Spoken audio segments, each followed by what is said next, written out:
Well, guys, what I've been doing is a lot of demo work for the skyscrapers in the gallery area.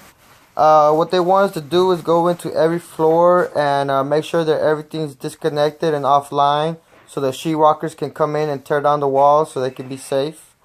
As you can see here, there's the Williams Tower, the Transco Tower.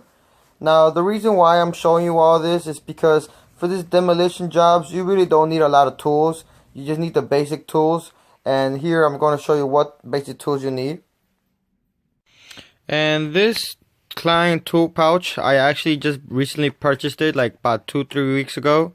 It cost me 20 bucks at Home Depot. And it's a pretty light pouch because you really don't need all these tools.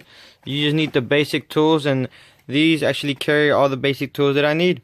And here is how I have them. Here I have my wire strippers, my lineman pliers, my dikes, and my screw and flathead screwdriver.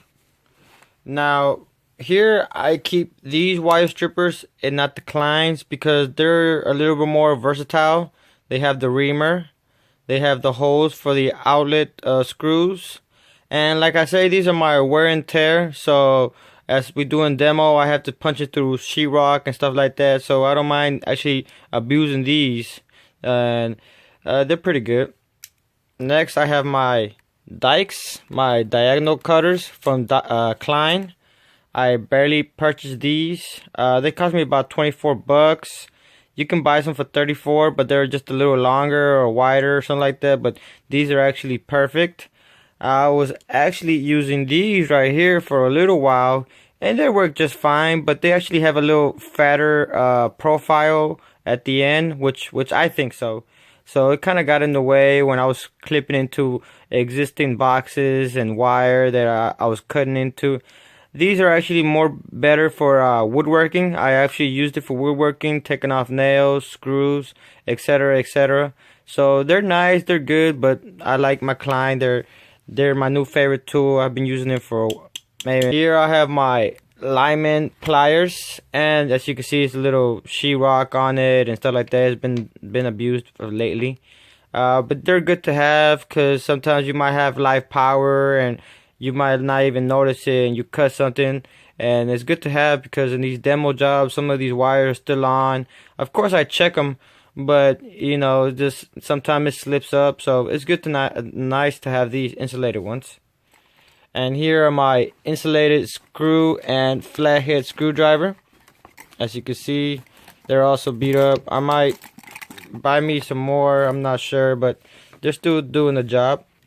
And other tools that you're gonna need are these high leverage cutters. I also barely purchased these at online. I got it for 29 bucks, 28 bucks, and the reason I have these is because sometimes these right here you can cut the MC and it'll do just fine. Also this, but with this one right here, you can just have it in one quick swing. These right here, it takes about 2-3 tries to really cut it, so it's nice to have these. These are perfect. And also your roto splitter, your BX cutter. Now the thing about this one, it's pretty good. I actually had to return it, the other one, and they gave me a new one. And it's not the best BX cutter, or not that I'm gonna tell you, but I am gonna tell you that I've dropped it a couple times, and believe me, it has held up. That I will tell you. But the blade, I actually bought a blade, and it broke like the first time I used it, and also it broke the handle when I was trying to use the blade. The handle kind of broke, but luckily I returned it and they gave me a brand new one. And another thing that you might want to keep around with you are these tin snips. Now you might say, why would you need tin snips? Well, some of this aluminum and the MC is pretty hard, you know, and so tin snips is good to have them every once in a while. Now, another one that I also carry around me, I actually keep it in my pouch, but sometimes I just keep it in my pocket because I do need it, because my other screwdrivers are just way too long. I got me this Klein stubby. I was going to purchase me a ratcheting stubby, but it was like 20 bucks. I was like, you know what? I'll buy me one of these, and then I'll buy me one of the Milwaukee ratchet ones. You know, I think I got this for like $9, $10, something like that. So I was just like, man, I just buy this one. It does the job. Here I got me a Real Tree headlamp. I think it only cost me like $5 at Ross. It's alright. Not the brightest in the world. I was gonna buy me one of those Milwaukee headlamps, the rechargeable ones, but I saw they wanted like $60. I was like, ooh, I really didn't need it like that seriously. You know, I already have a whole bunch of lights.